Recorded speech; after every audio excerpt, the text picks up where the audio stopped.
All right, Jared, let's start here. You have won a lot of games. That one just felt a little bit different. Couple of days to process it. Just your thoughts on it. Yeah, it was a special win. Another division game at home in front of our fans. Green Bay's a great team. They beat us last year at home and wanted to right that wrong, and we were able to. You know what? We've talked so many times about complimentary football. But when your coach comes to you during the week and says, hey, I need this to be your week. I need you guys to lead the way. That's kind of different, isn't it? Yeah, he challenged us. He challenged me, he challenged the offense, he challenged everyone to step it up a little bit and put this game on their shoulders a little bit. And I thought we did that. You know, outside of the one turnover I had, I thought we played pretty dang well and were able to move the ball pretty good. You know, fourth down was such a big part of this game. I want to ask you about a couple of them. Let's go to the end of the first half.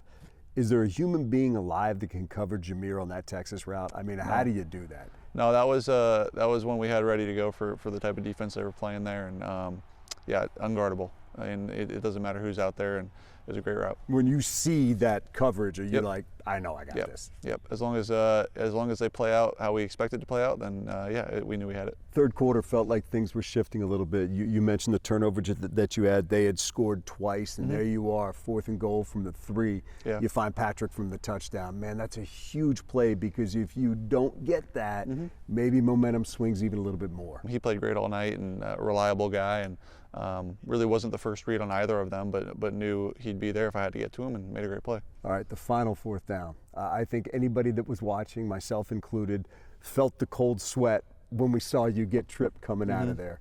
What was going through your mind as that play unfolded? Yeah, you know, it's funny. That's not the first time it's ever happened to me. Like, you know, that happens to every quarterback, getting stepped on your way out from under center, and just knew I had to get the ball to David somehow. And whether I was going to flip it to him or hand it to him, he was going to end up with the ball in his hands, and I was able to hand it to him. It didn't feel quite as dramatic as it may have looked. It's because I'm wondering about that. I mean, number one, my first thought was, thank goodness you're 6'4". No, it wasn't quite as dire as it is. It's not a good feeling though when you're going down, and thankfully I was able to get there close enough to give it to him. There's those moments in life where things are happening and they feel like they're happening so slowly, but they're happening fast. But that was one where you just kept your cool and just got a job to do, get it to him. Yep. Exactly. And that was part of a final drive where you killed the final 3 minutes and 38 seconds in the game. I mean, that's a heck of a statement, not just to win, but to take the ball, not give it back. Yeah, I think you see that all across the league. The really good teams in our league are able to win the game on their terms and win it, you know, without giving the other team a chance. And regardless of who's on the other sideline, you just don't want to even leave it to chance at all if you're able to, and your offense is good enough to make sure that clock hits 0 as you kick the final field goal, and we were able to do that. All right, special night for a lot of reasons. Jared Goff stat of the week: first quarterback in NFL history to complete passes to 6 or more receivers, and all of them catch at least 5 balls. I mean, Wow. that's kind of the secret sauce, is that you have this talent around you, but further, you never hesitate to use those guys. You trust all of them. Yeah, we got a ton of great pass catchers. I mean, shoot, we got 3 tight ends who I can throw to. We've got 4 or 5 receivers we can throw to. We got 2 running backs who I've got a ton of faith in throwing it to. And I think those 2 guys are really the difference in a stat like that happening. When you got 2 guys coming out of the backfield that can catch the ball the way they can and make something happen with it after the catch, it's pretty special. I think it says something about where this team and this program is as well, when that win clinches the playoffs. And I know you guys are grateful for that and happy about that, but it's also kind of like,